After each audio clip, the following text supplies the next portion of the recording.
Santo Evangelio, que el día de hoy está tomado de aquel según San Juan. En aquel tiempo dijo Jesús a sus discípulos: en verdad os digo, si pediréis algo al Padre en mi nombre, os lo dará. Hasta ahora no le habéis pedido nada. Pedid y recibiréis, para que vuestro gozo sea pleno. Os he dicho estas cosas en proverbios. Ya llega la hora en que no os hablaré en proverbios, sino que os hablaré claramente del Padre. En aquel día pediréis en nombre mío, y no os digo que yo rogaré al Padre por vosotros, porque el mismo Padre os ama, porque vosotros me habéis amado, y habéis creído que yo salí del Padre. Salí del Padre y vine al mundo, otra vez dejo al mundo y voy al Padre. Dijéronle sus discípulos: he aquí que ahora hablas claramente y no dices ningún proverbio. Ahora sabemos que sabes todo, y no es preciso que nadie te pregunte. En esto creemos que has salido de Dios. Pueden sentarse.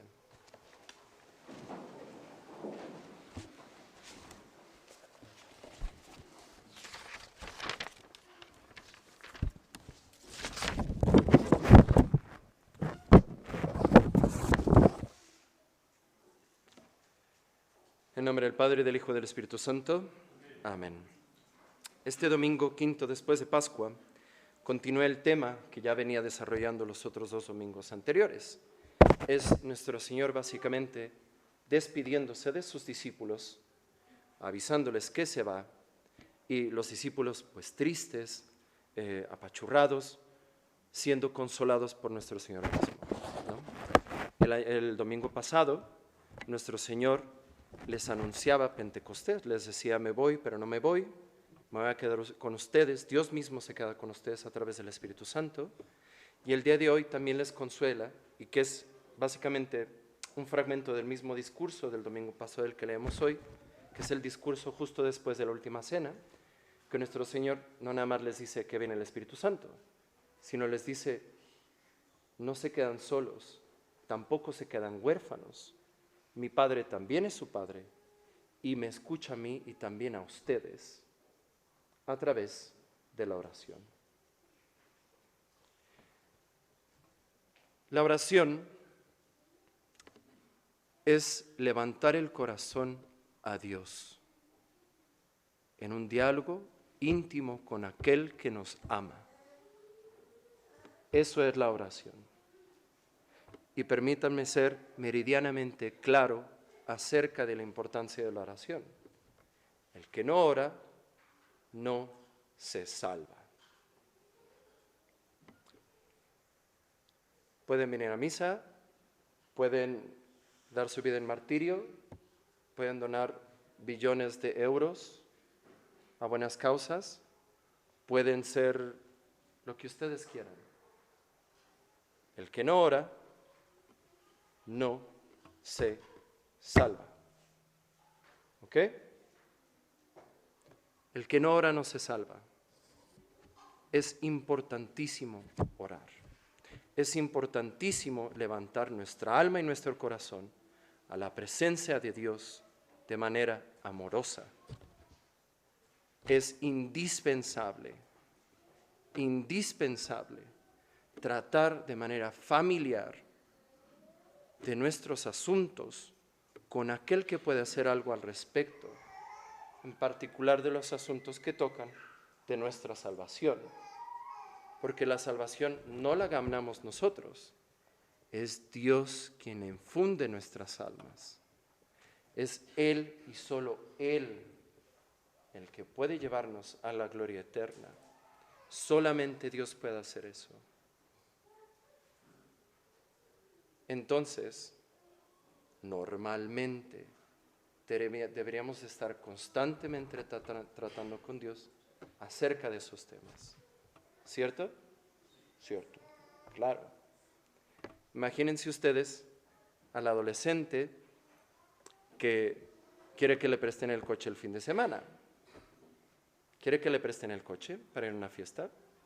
Ya desde el lunes está: oye mamá, oye papá, ¿tú crees que tal vez si el sábado me dieras permiso de ir a una fiesta, podría llevarme el coche?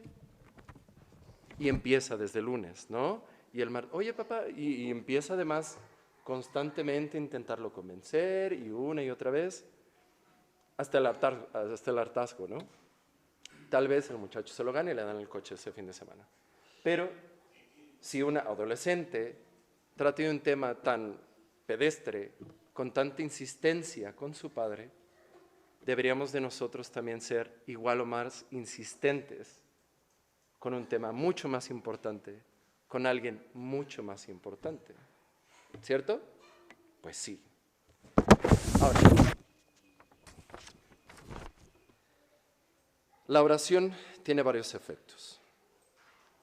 Primero es que mientras estamos haciendo oración, también nuestra devoción aumenta.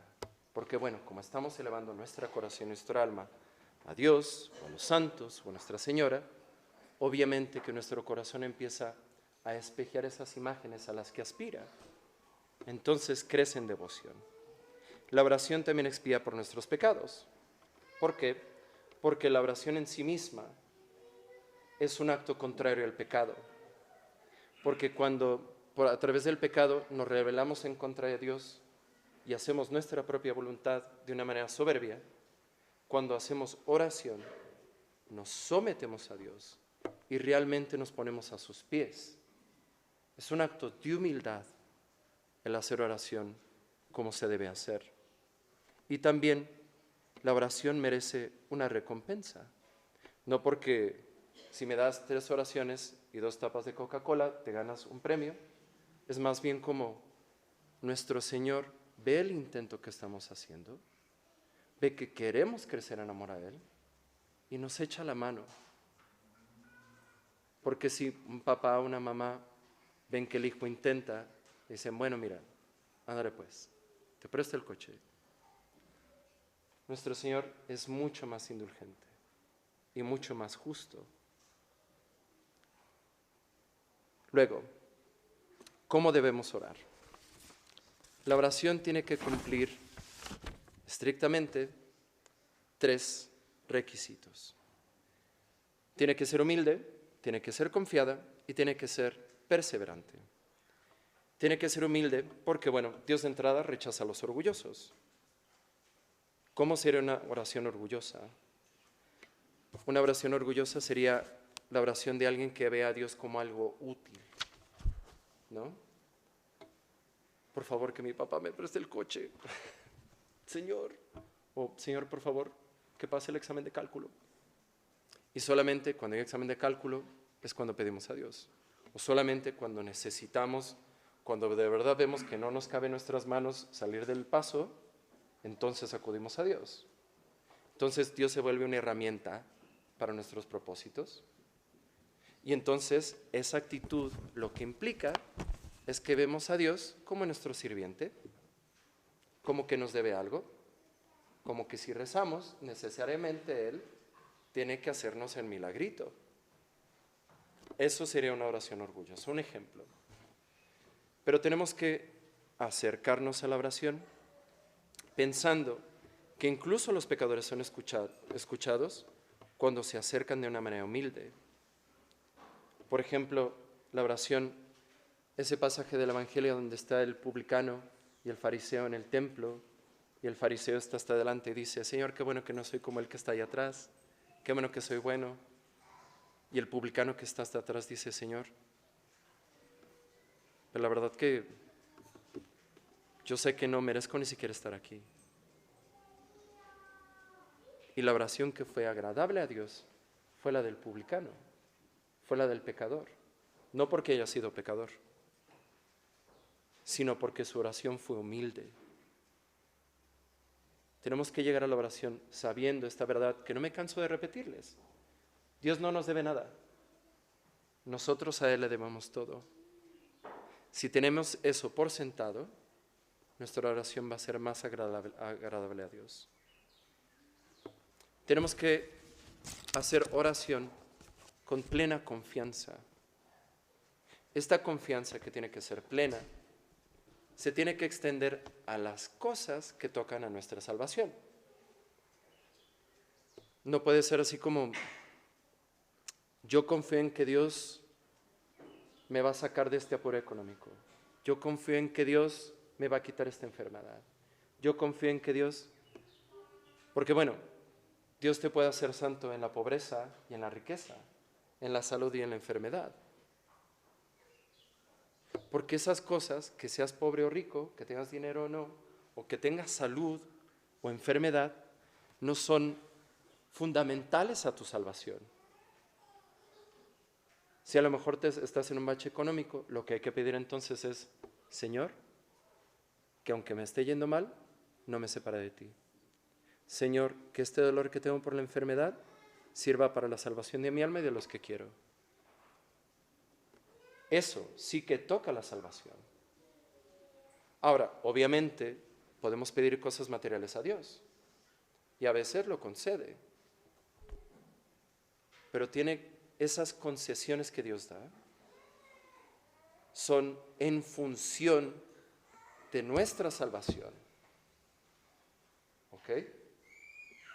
Si a lo mejor no conviene en este momento, o más bien es mejor para ti que estés ahí pasando un mal bache, bueno, ahí quédate, haz lo necesario por salir. Pero entiende que Dios está trabajando en esta situación para tu salvación. ¿Vale? Entonces, tenemos que confiar en que Dios nos va a dar todo lo necesario, todo lo suficiente para salvar nuestra alma. Allí es nuestra plena confianza. ¿Vale? Entonces, tenemos que pedir en la oración cosas que sean necesarias para nuestra alma, para nuestra salvación. Y aquí tenemos que ser hasta groseros, tenemos que ser ambiciosos en nuestra oración. Porque si le pedimos, Señor, que cuando menos llegue al purgatorio, hay que pedirle, Señor, yo quiero ser santo, y quiero ser santo de altar. A lo mejor no te van a canonizar, ojalá que sí. Les prometo que si alguna vez me preguntan, yo voy a testificar en favor de todos ustedes. ¿Vale? Lo bueno es que el secreto de confesión se mantiene, ¿eh? El asunto es que tenemos que pedir de una manera ambiciosa cosas que son para nuestra salvación. Hay que pedirle a nuestro Señor, Señor, yo quiero ser santo, yo quiero ser perfecto, yo quiero amarte más de lo que te ha amado nadie en la vida. Eso es lo que tenemos que pedir. Y tenemos que pedirlo con toda confianza, con toda ambición, con sed de alcanzar esa gracia. Y Dios lo da. Dios de verdad que no se queda corto. Y tenemos que ser perseverantes. Aquí en la perseverancia hay una frase que me gusta mucho, que hay veces que pedimos y pedimos una gracia, una cosa y tal, y vemos que los demás, que ni se esfuerzan tanto, Dios les concede gracias o dones o cosas.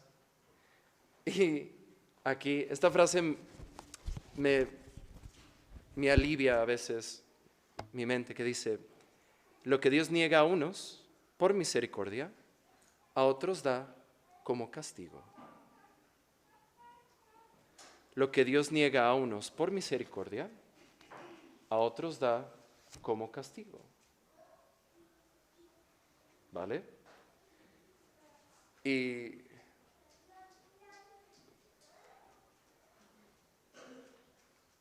intentando pensar en algunos ejemplos acerca de esto, pues yo creo que está de sobra. Yo creo que todos tenemos presente alguna ocasión en la que rogamos a Dios por algo. Lo rogamos. Y con todo el pesar de nuestra alma, Dios no nos lo concedió. Y nos pesó y es más, hay algunas personas que hasta dicen, me peleé con Dios y dejé de ir a misa por meses, por años. O lo que esa persona no tenía presente es que lo que Dios niega a unos por misericordia, a otros da como castigo. Más de alguna ocasión, y todos podemos decir, de la que me salvé. ¿cierto?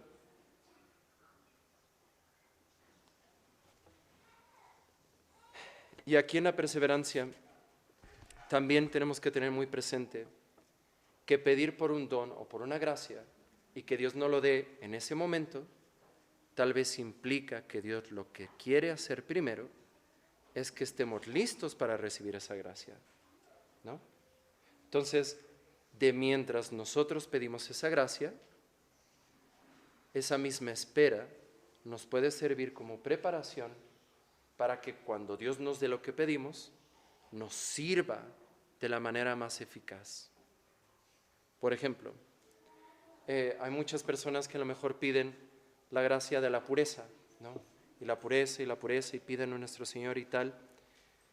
Y hay veces que lo que Dios está haciendo entre medias es formar esa alma en la humildad primero, para que cuando reciban o cuando el don de la pureza dé fruto en ellos, no se les vaya a convertir en soberbia, después el remedio sea peor que la enfermedad.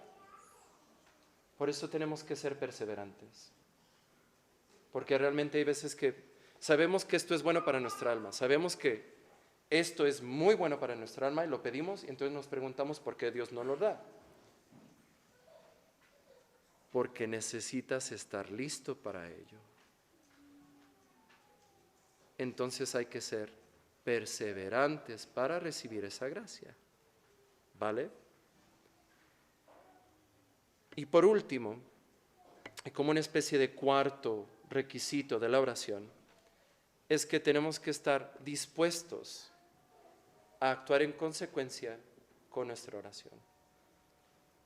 Esto significa que nuestra oración también tiene que ser puesta por obra.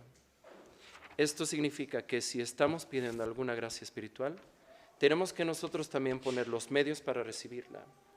Esto significa que si Dios nos da una gracia, tenemos que estar dispuestos a dejar lo que a veces cosas que nos duelen dejar, por recibir esa gracia que nosotros pedimos. Porque a veces que pedimos la santidad, pero estamos muy indispuestos a dejar tal o cual mal hábito. A veces pedimos el don de la oración, pero estamos muy indispuestos para dejar la televisión y el internet. Hay veces que pedimos sabiduría, pero estamos muy indispuestos para empezar a formarnos de una manera adecuada.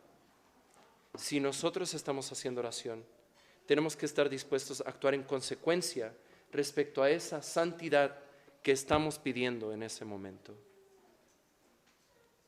Dios da gratis,